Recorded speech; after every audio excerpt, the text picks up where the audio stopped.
Command Zone, USARCENT Extended Family. I'm Sergeant Derek Coney, the HHBN Motor Sergeant. I'm accompanied by Command Sergeant Major CSM Hester of USARCENT. Today we're going to be going over some questions that my soldiers, and I'm pretty sure all of you have had as well, regarding the stop movement extensions and the things previously going on with COVID-19. Good afternoon, Sergeant Major. How are you, Sergeant Coney? It's great to be here with you today. Yes, it is. So my first question for you, Sergeant Major, is if a service member is PCSing and chooses to do a DITY move, is that still going to be counted as a government-funded travel?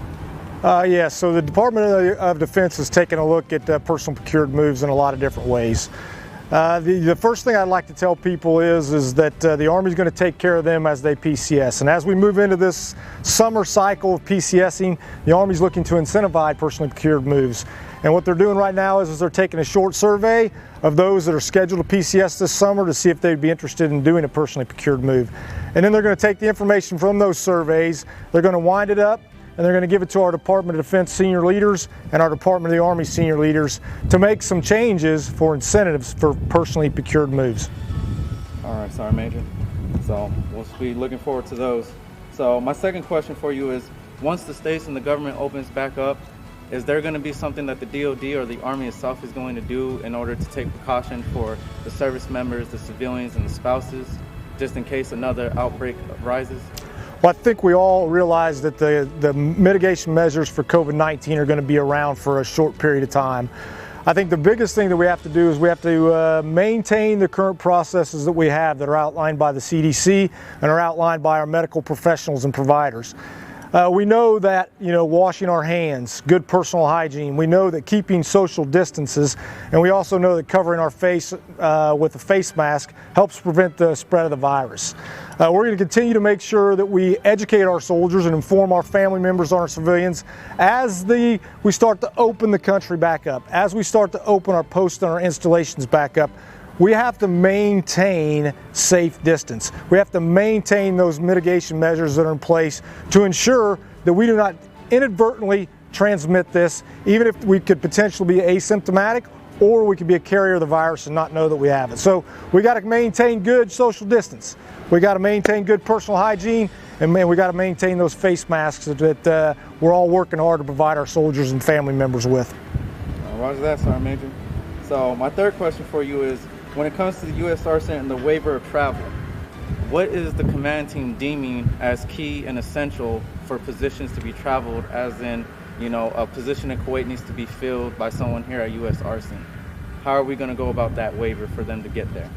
Well, first and foremost, I tell you that every exception or every waiver in the United States Army starts with the soldier and their chain of command. So we're going to continue to work through that process each day, where we're going to look at each exception on their merit. And we're going to make sure that they fall into three basic categories. We're talking about hardship to the soldier and their family, we're talking about mission essential, and we're talking about for humanitarian reasons. If those exceptions to policy fall into those three categories, we're going to work hard with the chain of command and the individual soldier and their family to ensure that we process those waivers in a timely manner.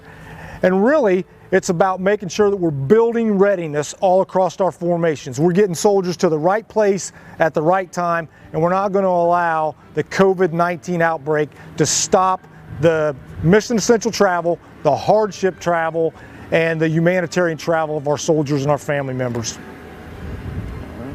Now, Sergeant Major, for my next question is going to be regarding the screening process. So once everything opens back up, how are we going to do the screening process for those PCSing in and PCSing out from the unit? I really don't believe we're going to make a lot of changes going forward, but what we are going to do is we're going to implement some virtual in-processing, where we'll do some things that we would have normally done face-to-face in a virtual context, so that we can make sure that we mitigate the spread of this disease and we mitigate that personal contact that's associated with the spread of this disease. And then my final question for you, Sergeant Major, is how will the travel ban affect the National Guard and the reservists that are here attached to the unit that would be going back around this time? There's not going to be much change or much difference in the way the National Guard and the Army Reserve moves as it is our active component soldiers. We're going to continue. There's a new ban for travel that's in place out till 30 June, but As with everything in the United States Army and the Department of Defense, there are certain exceptions to that policy. The first exception is the gift map moves.